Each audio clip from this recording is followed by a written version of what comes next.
ॐ उपत्वाग्ने दिवे दिवे दोषावस्तर्धिया वयं नमो भरन्त हेमसि।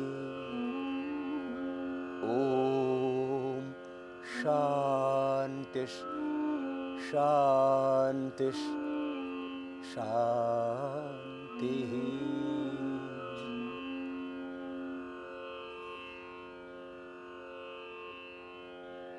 कस्त्वा युनक्ति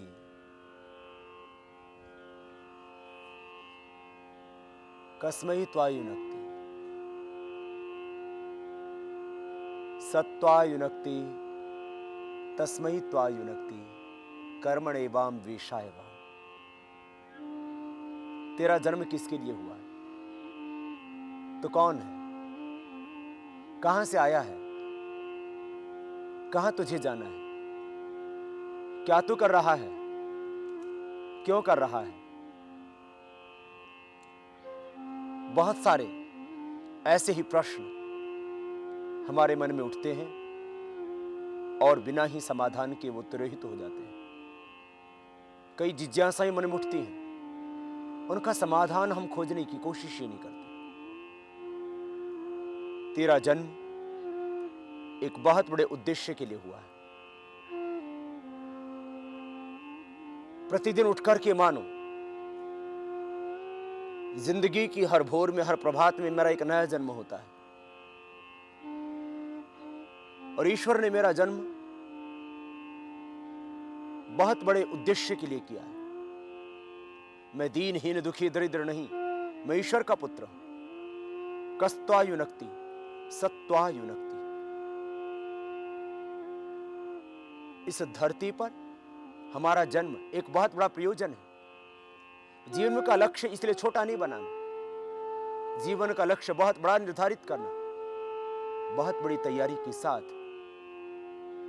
तेरे परमात्मा ने तुझे इस धरती पर भेजा है। बहुत बड़े उद्देश्य के लिए तेरा यह जन्म हुआ है। तेरे ऊपर बहुत बड़ा दायित्व है, राष्ट्र का, धर्म का, संस्कृति का, मानवीय मूल्यों की स्थापना का। तुम दुनिया के प्रथम व्यक्ति हो सकते हो हर एक क्षेत्र में जिसमें तुम चाहो। तुम बहुत बड़े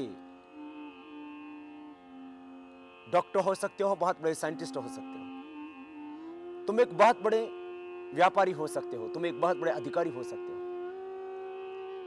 तुम सामाजिक सेवाओं के क्षेत्र में प्रथम व्यक्ति हो सकते हो।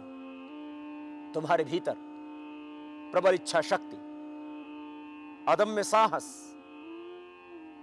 निरंतर संघर्ष करने की क्षमता, अपने लक्ष्य की ओर निरंतर आगे बढ़ने की ऊर्जा, आपका आत्मविश्वास, सम्यक दृष्टि,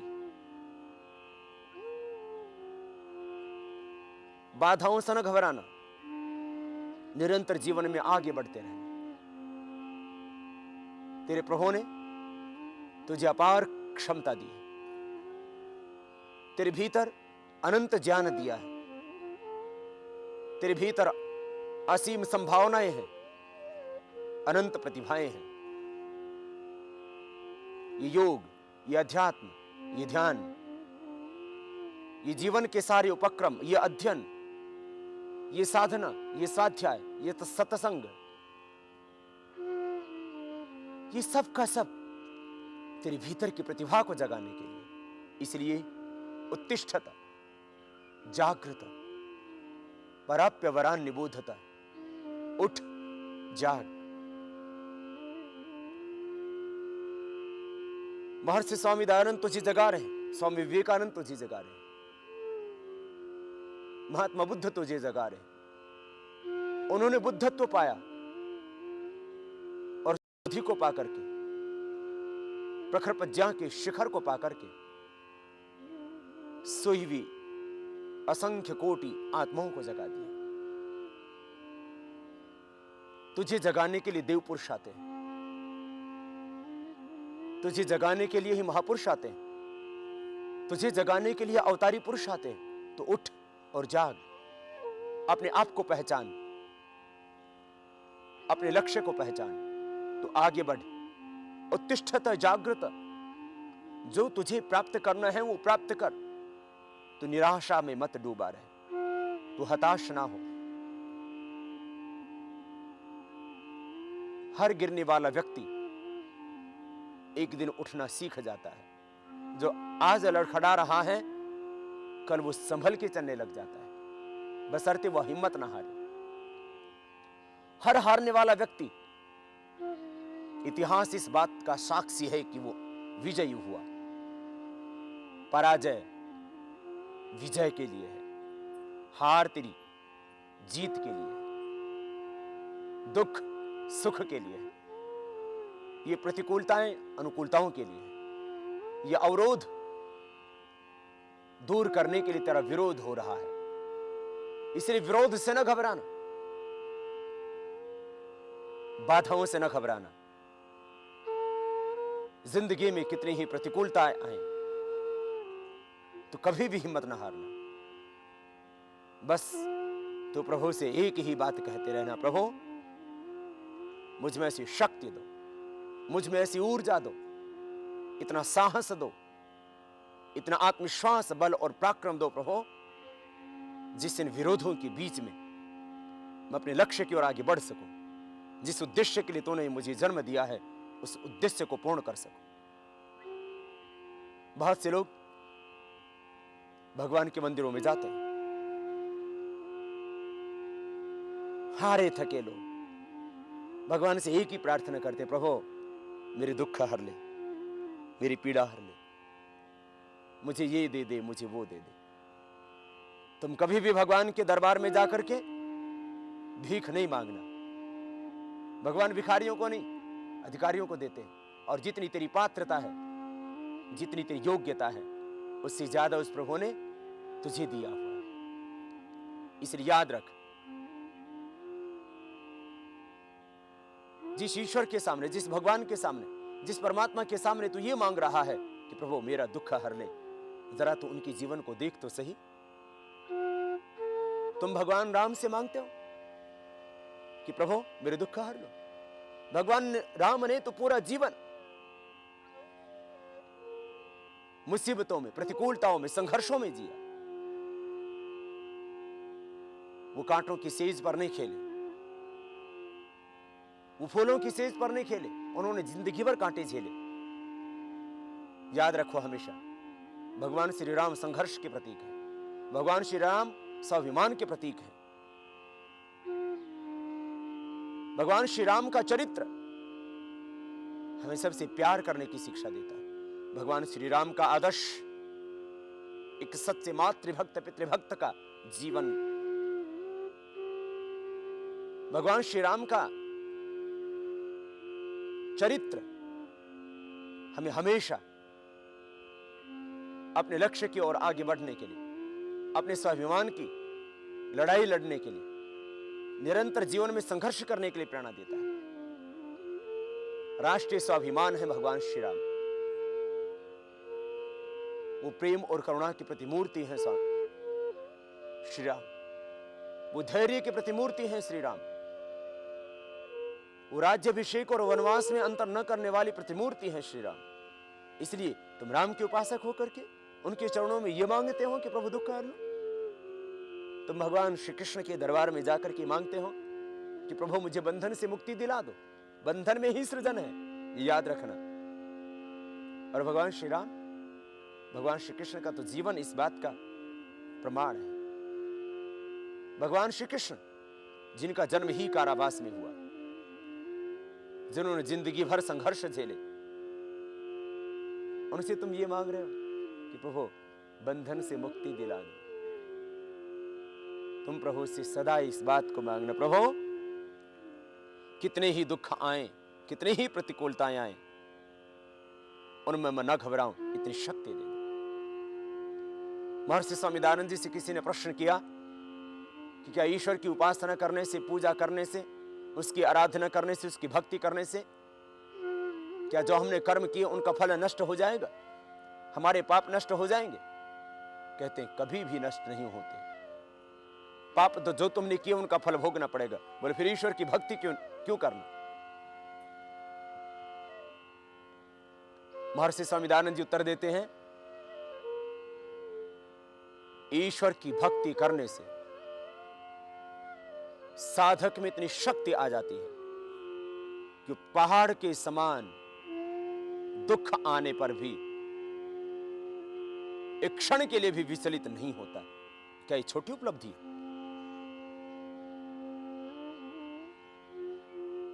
जिंदगी में तुम कभी भी हिम्मत नहीं हारना। लक्ष्य मिलेगा, मंजिल मिलेगी, बाधाएं आएंगी, प्रतिकूलताएं आएंगी, अपने ही तुम्हारे सामने अवरोध पैदा करेंगे। उन सब के बीच में उत्तिष्ठता जागृत पराप्यवरान्य बोधता चरैवैति चरैवैति, तुम आगे बढ़ते रहना। क्षरस्य धारा निश्चिता दुरत्या दुर्गम पथस्तत् कवयो वदन्ति। जीवन क्षुरे की धार पर चलने के समान है, तलवार की धार पर चलने के समान है। राह फिसलन भरी है, हर पल सजग रहना, हर पल जागरूक रहना। ऐसा ना हो कि राह में तुम कहीं भ्रमित हो जाओ। प्रलोभन आएंगे, उन प्रलोभनों में तुम्हें अपने दीन धर्म ईमान को नहीं बेचना। कितने ही प्रलोभन आए, कितने ही कोई लालच दे, अपने देश के साथ द्रोह न करना। तुम अपने धर्म और ईमान को न बेचना, हर पल सजग रहना। ये मन बहुत हुड़दंगा है, हर पल भटकता रहता है और न जाने कहां अटक जाता है। इसलिए संभल के चलना। जिंदगी भर की कमाई एक मिनट में गायब हो सकती है। वर्षों का तप एक क्षण में नष्ट हो सकता है। इसलिए जब तक दम में दम है तब तक तुम्हें बेदम भी नहीं होना। लेकिन याद रखना, खतरा हमेशा बना हुआ है। जागरूक रहना अपने मन के प्रति, अपनी इंद्रियों के प्रति, अपनी वाणी के प्रति, अपनी रसना के प्रति, अपनी वासना के प्रति।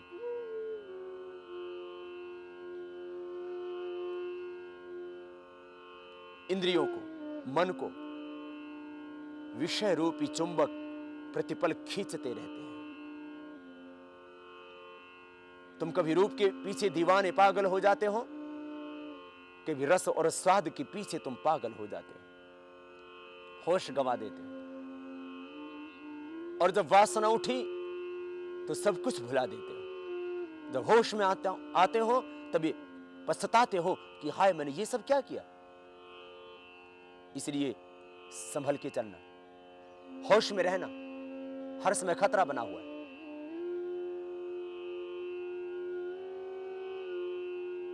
संभल के देखना, दृष्टि में कहीं दोष ना आ जाए। इन आंखों से तुम भगवान को देखना, इन आंखों से किसी को घृणा और वासना की दृष्टि से न देखना। जरा संभल के चलना। कानाफूसी करके तुम्हारे घर को, तुम्हारे बहुत बड़े साम्राज्य को, तुम्हारे परिवार को कोई तोड़ सकता है। इसलिए कानों के कच्चे न रहना, गणेश जी की तरह बनना।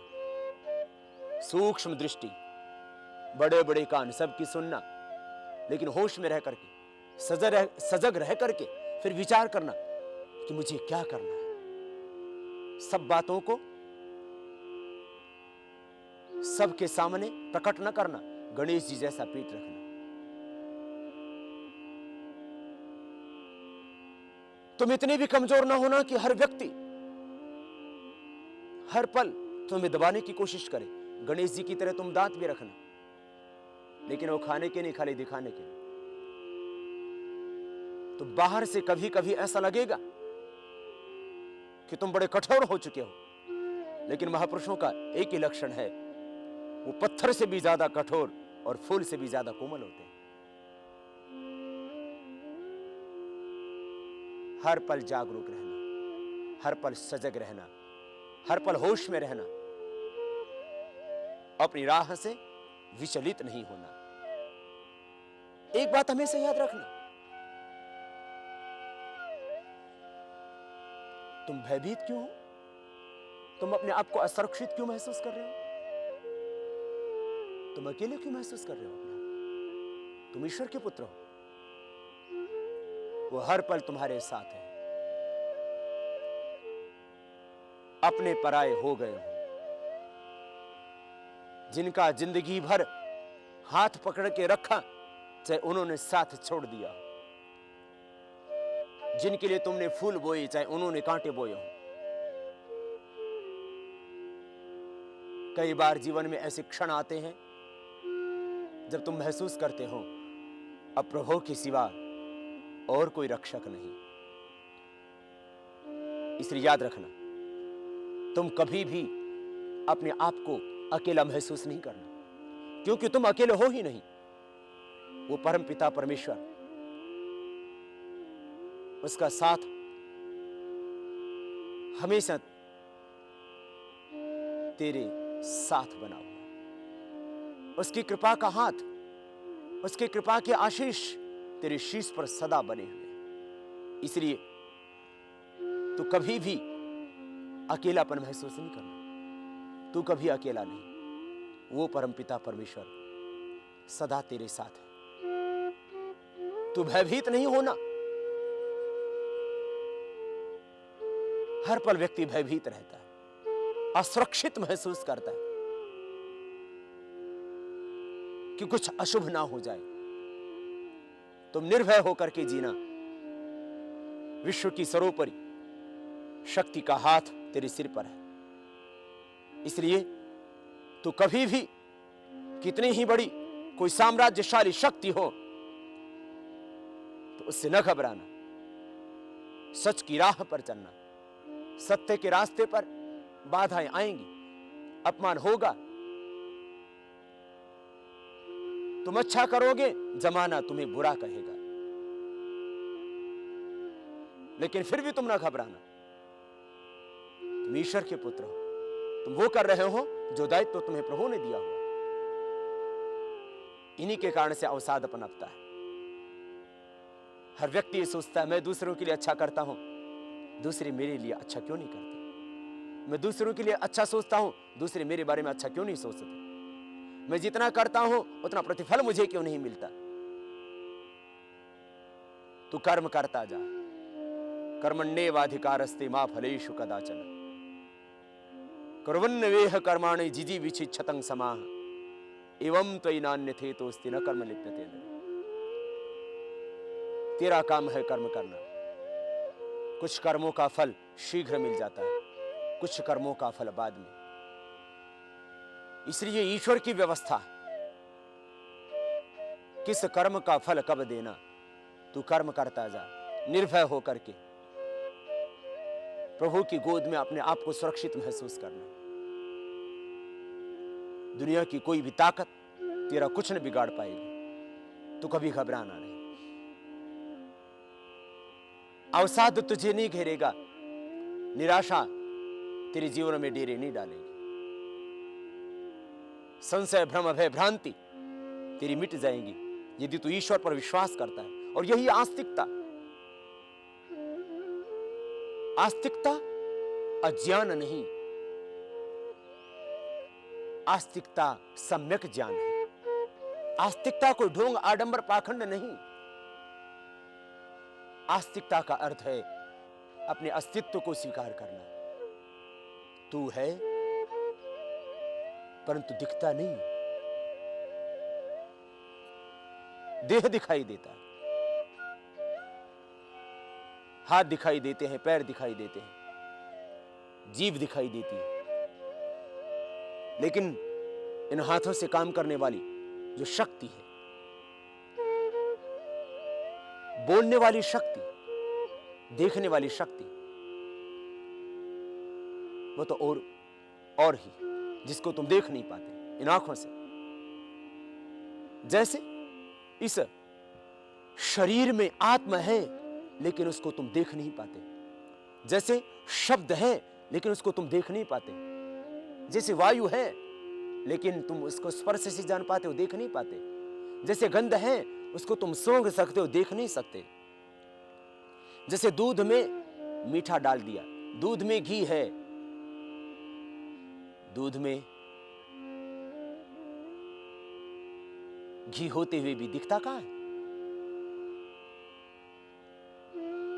ऐसे ही जैसे कि पानी के एक ग्लास में नमक डाल दो, उसमें दिखता नहीं है वो। ऐसे ही पूरे ब्रह्मांड में एक शक्ति है जो पूरी दुनिया को चला रही है। जैसे शरीर जड़ है ऐसी सारी प्रकृति भी जड़ है। इस जड़ प्रकृति के अंदर जो क्रियाएं हो रही हैं, तदे जति तन्नई जति तद्दूरे तद्वंत की तदंतरस्य सर्वस्य तदो सर्वास्यास्य बाह्यतः। वो परम पिता परमेश्वर, वो एक शक्ति है, वो एक ऊर्जा है, वो एक एनर्जी है, वो एक पावर है जो इस पूरे ब्रह्मांड को चला रही है। और तुझे भी वही श्वास देती है, तुझे भी वही जीवन देती है, प्राण देती है, गति देती है। तू रात को जब सो जाता है गाढ़ निद्रा में, उस समय तेरी रक्षा कौन करता है? ओ परम पिता परमेश्वर, जब तू रात को सो जाता है उस समय भी तेरे श्वासों को चलाता है। तुझे तो होश भी नहीं होता, तू कहां सो रहा है? तू राजा है या रंक, तू फकीर है या अमीर, तू स्त्री है या पुरुष, तुझे कुछ बोध ही नहीं होता।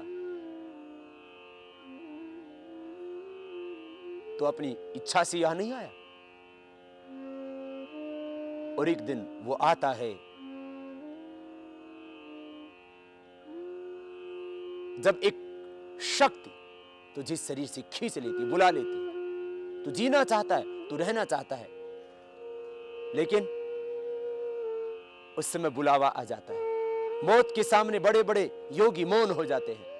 मौत के सामने वो सब थर थर कांपने लगते हैं जिनके सामने दुनिया कांपा करती थी। वो नेपोलियन, वो हिटलर, वो सिकंदर, जिनसे सारी दुनिया कांपती थी, मौत के सामने वो मौन हो गए। कौन देता है जीवन? कौन देता है मृत्यु? कौन सी है वो शक्ति जो फूलों को सजाती है, जो उपवन को सजाती है, जो कलियां आज खिल रही है, जो वृक्षों पर लताओं पर आज विविध फल लग रहे हैं। हर मनुष्य का रूप, उसकी आकृति अलग अलग है। हर मनुष्य के कर्मों का फल अलग अलग है। ये सारी जीवों की सृष्टि, ये जलचर, ये थलचर, ये नभचर, ये सूरज, ये चांद, ये धरती, ये गगन, ये पवन, ये दिशाएं किसका बोध कराती है? वही है परमेश्वर, उसी को बोलते हैं भगवान। उसके प्रति विश्वास रखना, यही है आस्तिकता। इस आस्तिकता से तेरे जीवन में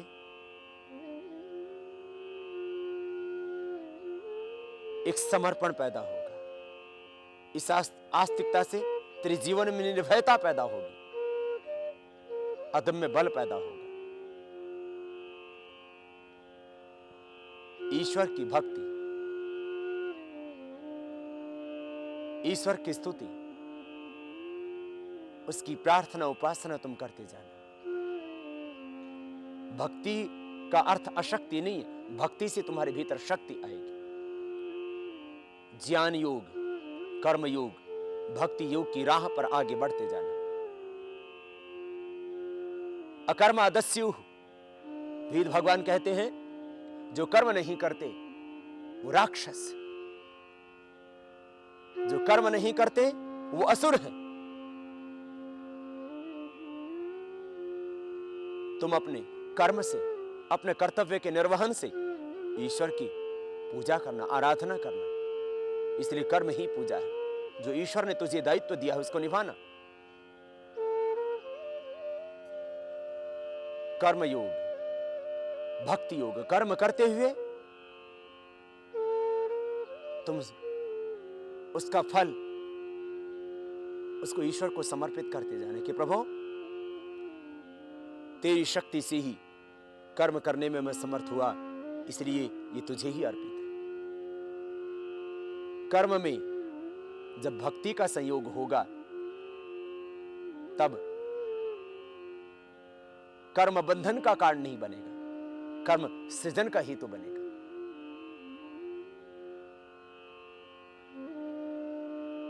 ज्ञान योग, कर्म योग, भक्ति योग, तीनों को समझना।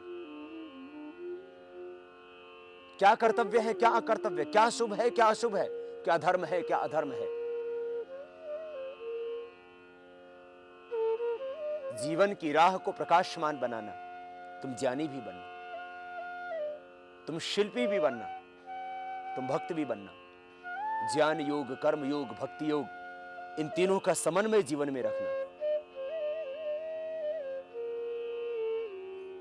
नहीं जाने न सदृशम पवित्रम यह विद्यते तत्स्वयं योग संसिद्ध कालेन आत्मनि विन्दति। ज्ञान के बिना भक्ति अंधी हो जाती है, वहां अंधविश्वास पनपता है, वह पाखंड पनपता है, वो भक्ति एक आडंबर बन जाती है यदि ज्ञान न हो। इसलिए भक्ति करना विवेक के साथ। उपासना की, आराधना की, भक्ति आंख है, श्रद्धा उसका हृदय। भक्ति की, उपासना की, स्तुति की यदि आंखें नहीं होंगी तो तुम अंधे हो जाओगे। भक्ति, वो उपासना, वो तुम्हारी प्रार्थना अंधी हो जाएगी, वो तुम्हें राह से कहीं भ्रमित कर देगी। इसलिए उपासना की आंखें हैं विवेक, उपासना का भक्ति है हृदय, और तुम्हारे हाथ उपासना का सृजन है। ज्ञान का, कर्म का, भक्ति का समन्वय बना के रखना, स्तुति का, प्रार्थना का, उपासना का समन्वय बना के रखना। प्रभु की स्तुति से उससे प्रीति बढ़ेगी। आखिर और किसका स्तवन करें प्रभु की सिवा? उससे कौन है बलवान? उससे ज्यादा इस धरा पर कौन है धनवान? कौन है गुणवान? ये सब रूप, ये सब रंग उस प्रभु ने इस धरती में भरे हैं, इस दुनिया में भरे हैं। ये संपूर्ण ब्रह्मांड उसी की रचना है। ये सूरज, ये चांद, ये तारे, ये नक्षत्र, ये सूर्यमंडल, उसी की महिमा है सारी। स्तुति करना प्रभु की। वही तेरा जन्मों जन्मों का सखा, युगों युगों का पिता, वह तेरी वात्सल्यमयी करुणामयी मां। मां के गर्भ में जिसने तुझे घड़ा, मां के हाथ तो बाहर थे, भीतर कोई घड़ उड़ रहा था। उसी का नाम तो है परमात्मा। उसकी भक्ति कर। भक्ति से शक्ति, भक्ति से ईश्वर से प्रीति प्रगाढ़ हो जाएगी। प्रभु के चरणों में प्रार्थना करना। प्रार्थना से निरभिमानिता, निरहंकारिता आएगी जीवन में। यह अहम मिट जाएगा, अहम तिरोहित हो जाएगा। क्या है तेरा? ये तन, ये मन, ये रूप, ये यौवन, ये धन, ये वैभव, ये पूरा जीवन उस भगवान का दिया हुआ। इसलिए तुम हमेशा झुके रहना प्रभु के चरणों में। प्रार्थना से निरहंकारिता आएगी। तुम्हारे जीवन में आखिर दुख किस बात का है? दुख उपजता है अहंकार से। ईगो की लड़ाई ही तो चल रही है घर में, परिवार में, समाज में, राष्ट्र में, विश्व में। अहम के कारण से दुख है। अहम के कारण से प्रतिशोध पनपता है, अहम के कारण से विचारों में वैमनस्य आता है, वैमनस्यता। ये दुख, ये बिछोह, ये विरोध, वियोग, ये सब क्या है?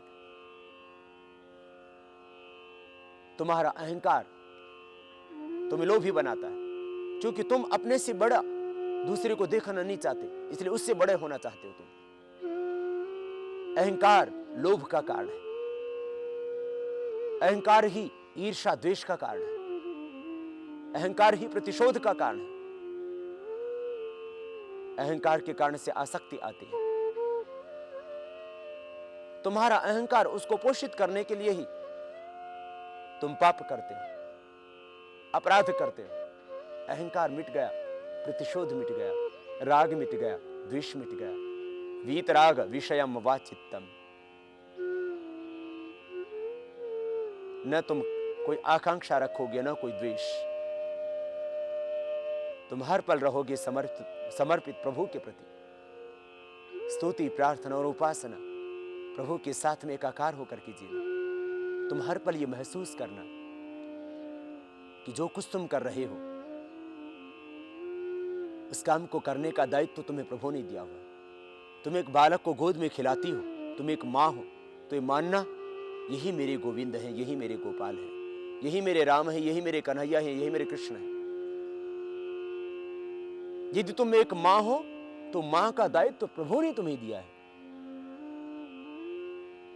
उसकी उपासना में जीना।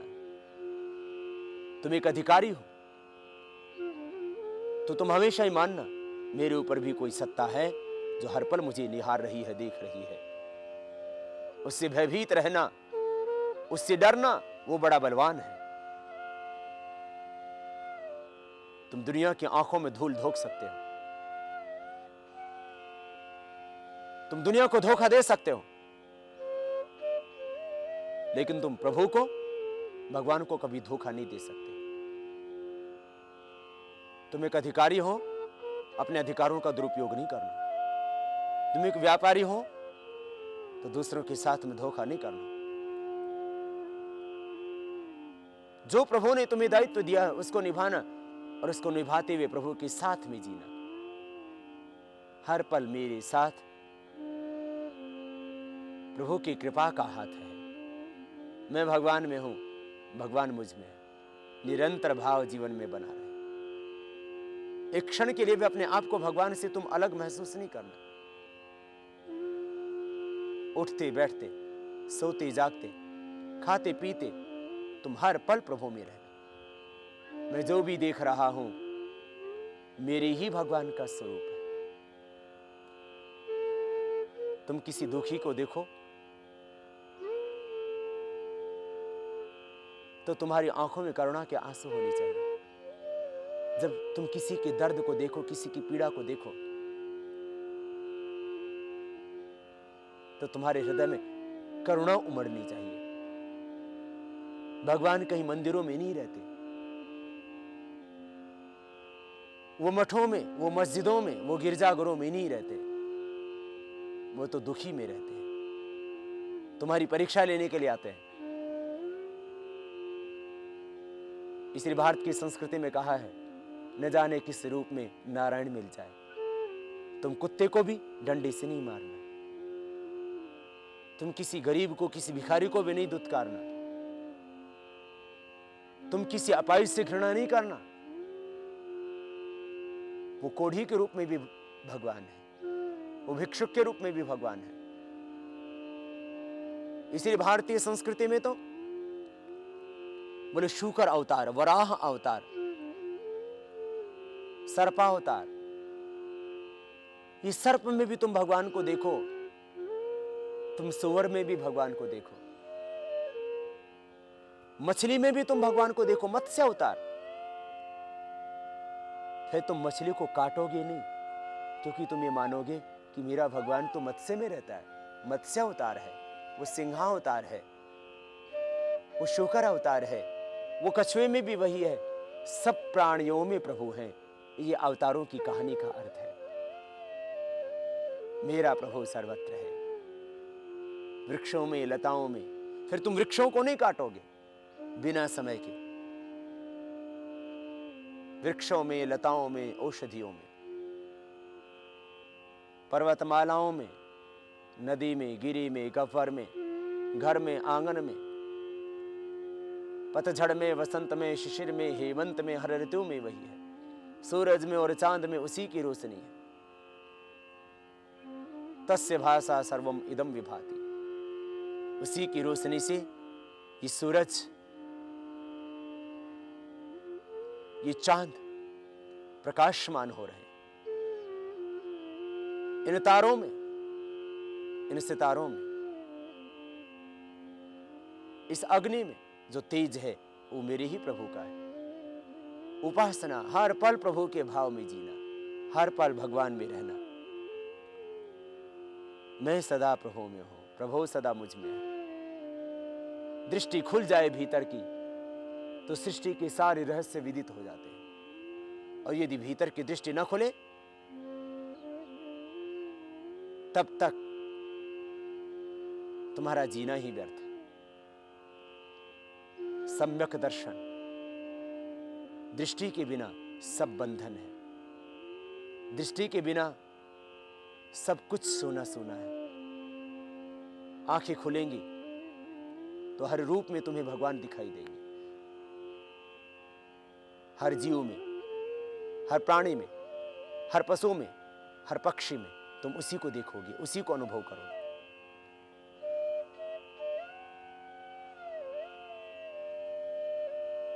आंखों से उसी को देखना। जो कुछ ग्रहण करो उसको भगवान का प्रसाद रूप मानना कि मैं अपने भगवान को भोग लगा रहा हूं। अन्न खाने से पहले भगवान का धन्यवाद करना। प्रभु तेरा लाख लाख शुक्रिया, तेरी कृपा से जीवन मिला, ये भोग मिले, ये अन्न मिला, तेरा बहुत बहुत धन्यवाद प्रभु। जो कुछ ग्रहण करो सब भगवान का प्रसाद रूप है। जो कुछ कर्म करो सब भगवान की पूजा रूप है। हर पल आस्तिकता के साथ में जीना, हर पल श्रद्धा के साथ में जीना। जीवन एक उत्सव है, बस दृष्टि मिल जाए। इसलिए दर्शन संतों के करने के लिए जाते थे। बोले संतों के दर्शन करने से पुण्य मिलता है, सिद्धों के दर्शन करने से पुण्य मिलता है, योगियों के दर्शन करने से पुण्य मिलता है। वो दर्शन क्या है? वो दृष्टि, वो विवेक, वो चेतना, वो ज्ञान का स्तर जिसमें संत महापुरुष जीते हैं। वही चेतना, वही ज्ञान का स्तर तुम्हारा हो जाए तो ये सारे ही बंधन कट जाए। बिना दृष्टि के सब कुछ बंधन है, और दृष्टि मिल गई तो तुम जीवन मुक्त हो गए, तुम अनासक्त हो गए, तुम स्थितप्रज्ञ हो गए। और ये सच है, ये सत्य है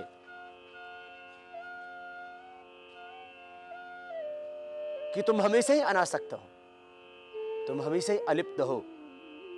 लेकिन जैसे दर्पण में तुम नहीं होते, तुम्हारा प्रतिबिंब दिखता है, ऐसे ही इस दुनिया के अंदर तुम इतने खो जाते हो कि स्वयं से विचलित हो जाते हो। तुम कौन हो ये भूल जाते हो। खुद को पहचानो, यही तो है योग। योग माने अपने अस्तित्व का बोध। योग माने जुड़ जाना अपनी चेतना से, अपने केंद्र से, अपनी आत्मसत्ता से। आत्मबोध पा करके अपने ही भीतर विराजमान उस ब्रह्म को जान लेना, यही तो है योग। फिर टूट जाएंगे सब आग्रह, छूट जाएगा सब भ्रम, मिट जाएंगी सारी भ्रांतियां। तुम जीते कहां हो? आग्रहों में जीते हो। जातियों के प्रति आग्रह तुम्हारे मन में निर्मित हो जाता है। बोले हिंदू ऐसे, मुसलमान ऐसे, क्षत्रिय ऐसे, ब्राह्मण ऐसे। आग्रह न रखना तुम जातियों के प्रति, आग्रह न रखना तुम धर्म मत पंथ संप्रदायों के प्रति।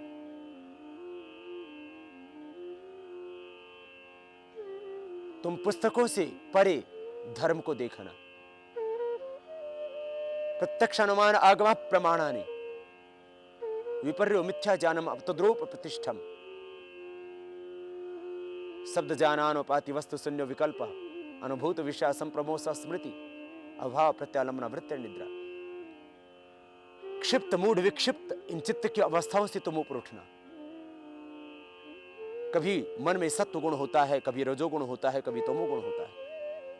तुम गुणातीत होना, तुम आत्मस्थ होना, तुम आग्रहों से ऊपर उठ जाना। आग्रह टूटेंगे, बंधन छूटेंगे, तब तुम्हें सत्य बोध होगा, अन्यथा तो तुम भ्रमित होते रहोगे। योग माने अस्तित्व का बोध। जो तुम खुद को जान लोगे और स्वयं की शक्तियों को जगा लोगे, तब व्याधियां भी मिटती हैं, समाधि भी लगती है। हमने जीवन के केंद्र बाहर बना लिए, यही तो है भोग। योग और भोग में आखिर अंतर क्या है? यही तो है। काम उठा, हम कामी हो जाते हैं।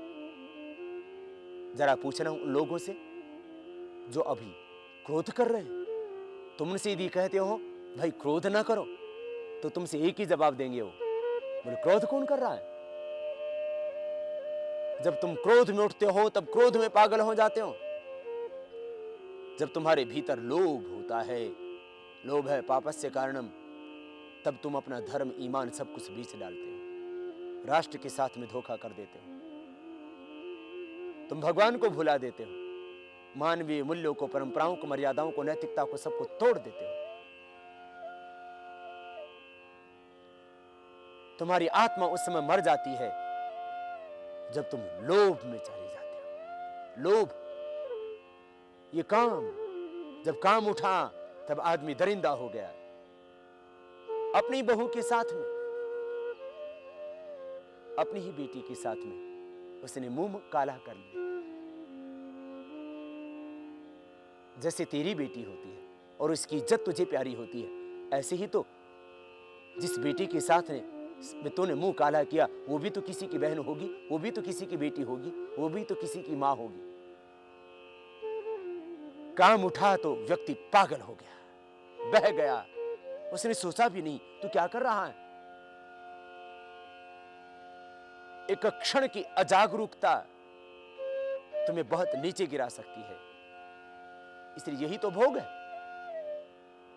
काम उठा, तुम काम में बह गए। क्रोध उठा,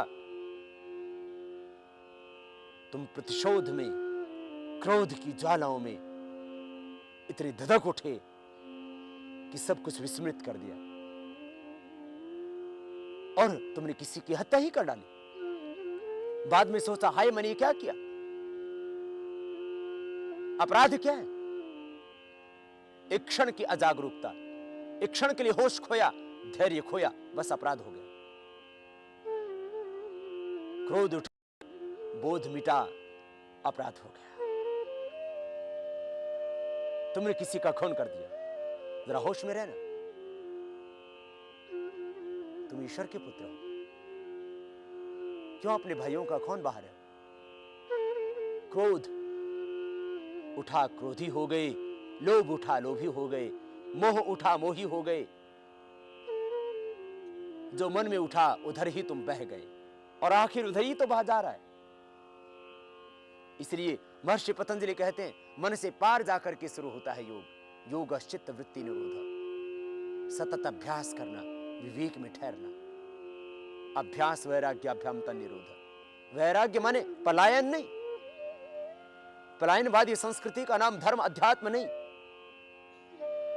वैराग्य माने विवेक की पराकाष्ठा, ज्ञानस्य पराकाष्ठा वैराग्य। सतत जागरूक रहना, विवेक की आंखें खुली रखना, भोग में नहीं जीना, तुम योग में रहना, फिर तुम्हें बोध होगा योग क्या है। योग भागने का नाम नहीं, जागने का नाम। घर परिवार छोड़कर जंगल की राह ले लेना, गुफाओं में तप करना, ये योगत्व नहीं, ये तो पलायनवादिता है, ये तो तुम्हारी कमजोरी, ये तो कोई जन्म जन्मांतरों के पुण्य प्रताप होते हैं किसी के, कि वो जन्म से ही सन्यासी पैदा होते हैं। जन्म औषध मंत्र तपह समाधि जहां सिद्ध है। कुछ ऐसे व्यक्ति होते हैं जो जन्म से ही सिद्ध होते हैं, पूर्व जन्म के संस्कारों से, पूर्व जन्म की साधना से। योग नाम भागने का नहीं, योग नाम जागने का है। फिर तुम्हें बोध होगा धर्म का, फिर तुम्हें बोध होगा कर्तव्य का, फिर तुम्हें बोध होगा कर्म का, फिर तुम्हें बोध होगा संसार क्या है। ईशावास्यमिदं सर्वम यत्किंच जगत्याम जगत, ये जगत क्या है? तो भगवान कहते हैं ईशावास्यमिदं सर्वम। यजुर्वेद की 40वें अध्याय में ईशोपनिषद में ईश्वर अपनी महिमा स्वयं बताते हैं। तो देख तो सही, मैं कण कण में ओतप्रोत हूं, तेरे भी बाहर भीतर मैं ही। बस एक बार अपने मन को विषय भोगों से हटा के देख।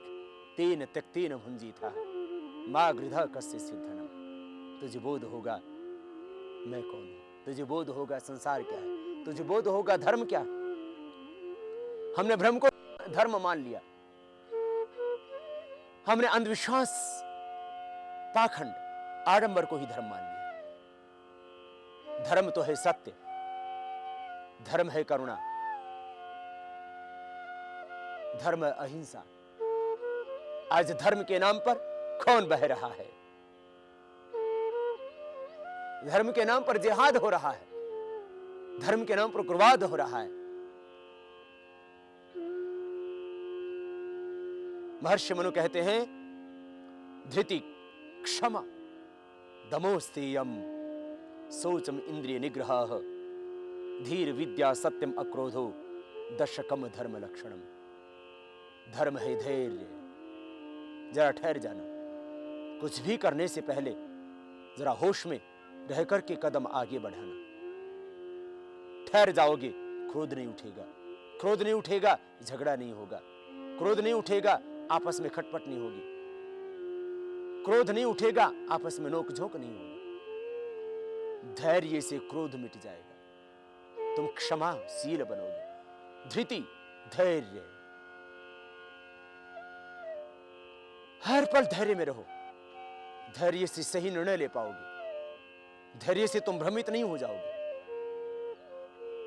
इसलिए धैर्य धर्म का पहला लक्ष्य। धृति क्षमा, फिर तुम क्षमा कर दोगे। बलवान वो नहीं है जो बल पा करके, शक्ति पा करके दूसरों से बदला लेता है।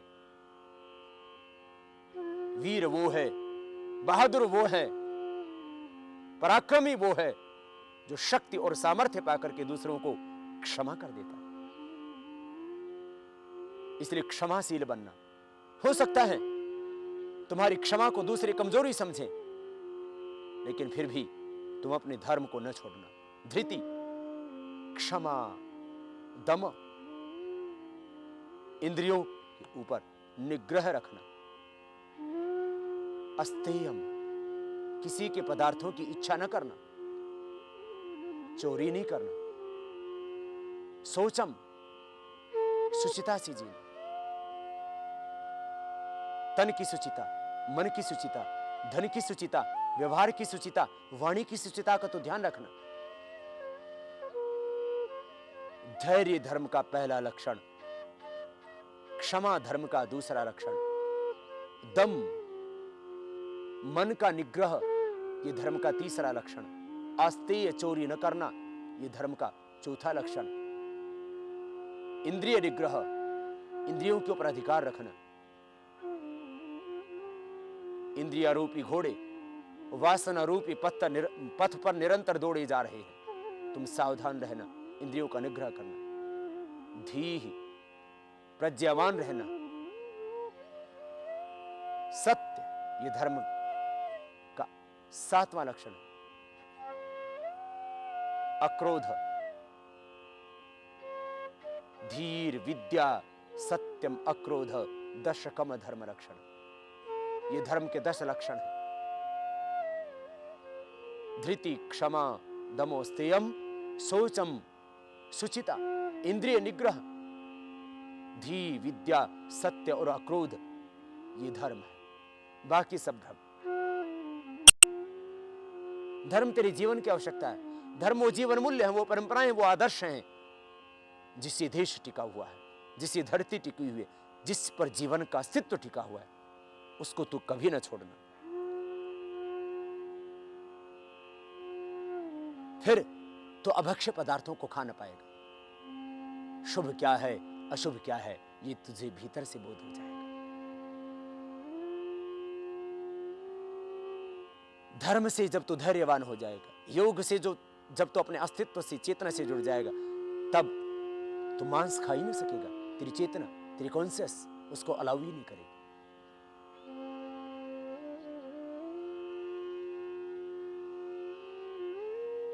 भक्ष्य क्या है अभक्ष्य क्या है, मांसाहार करना चाहिए या नहीं, शराब पीनी चाहिए या नहीं, तुम किसी और से नहीं, अपने खुद के आत्मा से पूछो। शराब पी करके तुम होश में नहीं रहते। बेहोश होने का नाम योग नहीं है, ध्यान नहीं है, धर्म नहीं, अध्यात्म नहीं। जड़ता मूढ़ता का नाम धर्म नहीं, ध्यान नहीं। दूसरे जीवों का कत्ल कर देना ये धर्म नहीं।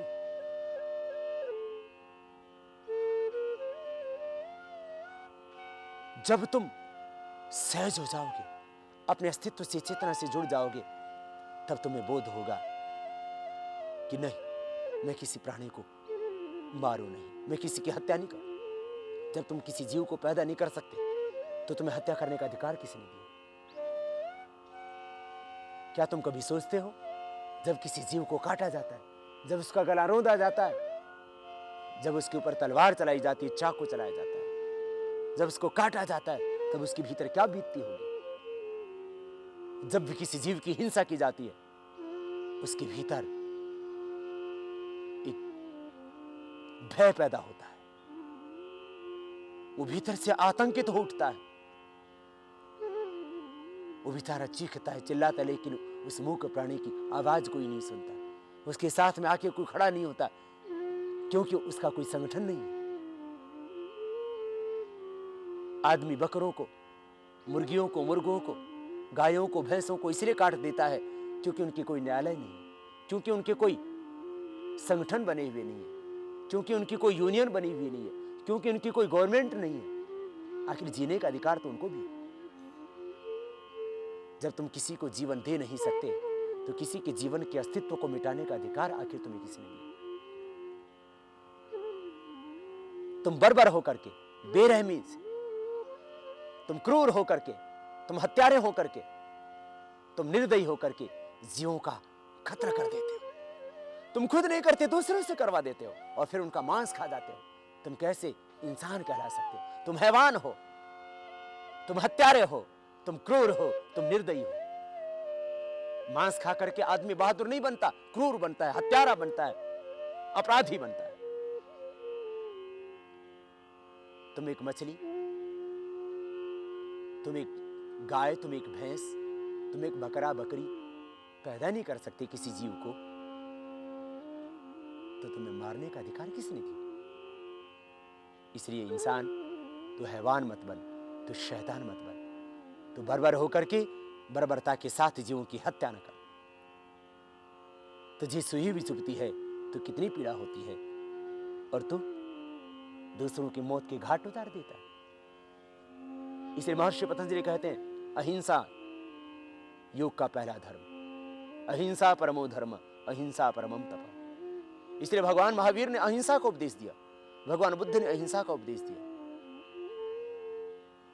भारत के मनीषियों ने योग, धर्म, अध्यात्म में अहिंसा को सबसे पहले लिया। इसलिए तुम किसी प्राणी की हिंसा नहीं करना। ये धर्म नहीं, अधर्म है, ये पाप है। ये बर्बरता है, ये अमानवीयता है। तुम जैसे खुद जीना चाहते हो ऐसे ही दूसरों को भी जीने देना। शुभ क्या है ये तुम खुद की कॉन्शियस से पूछो कि जब तुम्हें मारा जाएगा धर्म क्या है? श्रूयताम धर्म सर्वस्वम श्रुत्वा च अवधार्यताम आत्मनः प्रतिकूलानि परेशान न समाचारे। तुम जो खुद के लिए नहीं चाहते वो दूसरों के लिए न करना। यही धर्म है, यही कर्म है, यही सत्य है। तुम नहीं चाहते कि दूसरे तुम्हें कष्ट दे, पीड़ा दे, तुम दूसरों को कष्ट और पीड़ा न देना।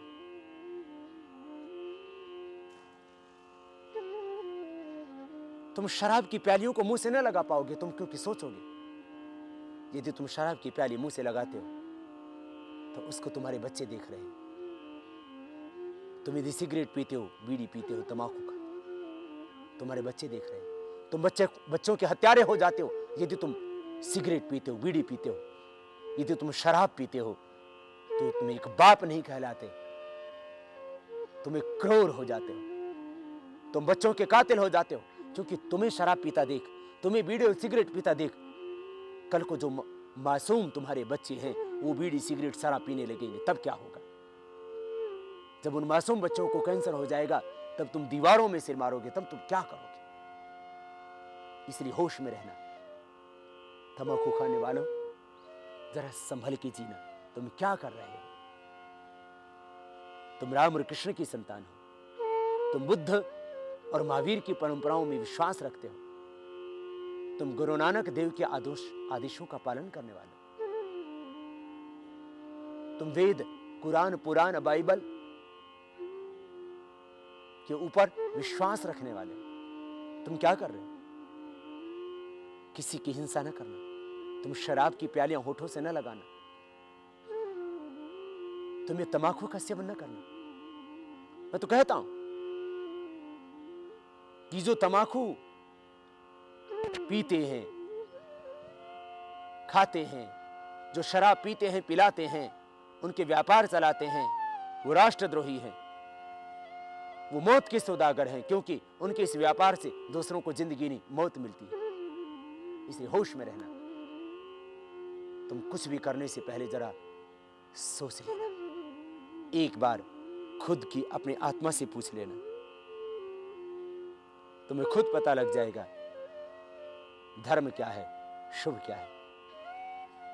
शुभ का केंद्र बाहर नहीं तेरे भीतर है, तीर्थ कहीं बाहर नहीं तेरे भीतर है, परमात्मा भी तेरे बाहर नहीं तेरे ही भीतर है, सब कुछ तेरे भीतर है। तो अपने आप को पहचान, स्वयं को जान। जिस दिन तुम खुद को जान लोगे, तुम स्वयं को पहचान लोगे, उस दिन तुम्हें खुदा मिल जाएंगे, उस दिन तुम्हें भगवान मिल जाएंगे। अन्यथा यूं ही तुम इस दुनिया में भटकते रहोगे, कहीं जीवन में तुम्हें राह न मिलेगी। इसलिए आओ, उठो, जागो, स्वयं को पहचानो। शुभ तेरे भीतर है, धर्म तेरे भीतर है, सत्य तेरे भीतर है। तू ईश्वर का पुत्र है, कहाँ खो गया था? अब होश में आ, स्वयं को पहचान, अपने उस परमपिता परमेश्वर को पहचान। बहुत बड़े कार्य के लिए उसने तुझे मनुष्य का जन्म दिया था। तू कहाँ भटक गया, तू कहाँ अटक गया?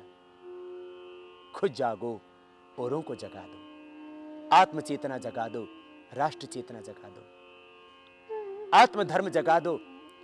तुम अपने ही धर्म में जियो। तुम्हारा धर्म है करुणा, तुम्हारा धर्म है प्रेम। फिर राष्ट्र धर्म को जगा दो, देश के प्रति जो तुम्हारे दायित्व हैं उनको पूरा करो। भारत की सोई हुई आत्मा जगाओ, अपनी सोई हुई आत्मा जगाओ। उत्तिष्ठत जागृत पराप्य वरान निबोधत। हम जागेंगे तब राष्ट्र की आत्मा जागेगी। हम आत्मदेव की आराधना करेंगे, हम राष्ट्रदेव की आराधना करेंगे, तभी ये जीवन सार्थक होगा, सफल होगा। अन्यथा भगवान का ये जीवन देना, ये जन्म देना व्यर्थ हो जाएगा। अब ये जीवन व्यर्थ न जाना पाए। आओ, होश में रहो, सजग रहो, खुद को पहचानो, स्वयं को जानो। तेरे ही भीतर परमात्मा है। ध्यान से, योग से वो तुझे ही भीतर से मिलेगा।